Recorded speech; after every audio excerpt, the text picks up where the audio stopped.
Debbie has moved on. The Department of Environmental Services is shifting gears and taking stock of how the state's infrastructure held up. Chris English joins us in studio tonight with more details on this. Chris?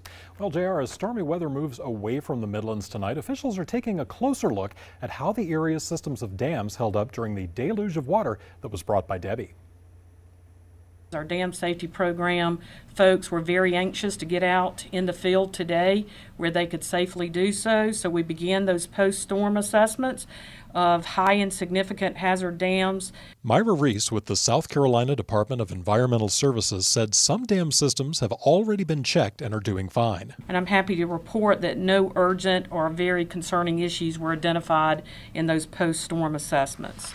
There's no urgent issues that need immediate action, so we just feel like that's a really good sign for us so far. After the flooding of 2015, several local dams had to be rebuilt.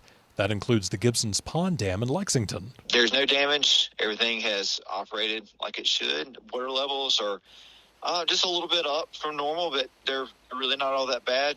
Some of this water may fill them up a little bit more as the day goes or into tomorrow. Wesley Crosby with the town of Lexington tells News 19 the town made some adjustments to their ponds just before Debbie made landfall. So that was done earlier in the week. We did lower the levels a bit in each one. Other than that, it was just monitoring the levels of each of the ponds. It may surprise many to learn that most of the dams in the Midlands are actually privately owned and not maintained by any governmental body. That includes the dam at Lake Murray, which is owned and maintained by Dominion Energy. In a statement to News 19, Dominion says over the past week they lowered the water level in the lake in anticipation of Debbie and are continuing to monitor the weather and make adjustments. Lexington's Crosby says the town has been pleased with the performance of their rebuilt dams. They were built to current standards, so we feel like we're in pretty good shape for future rain events.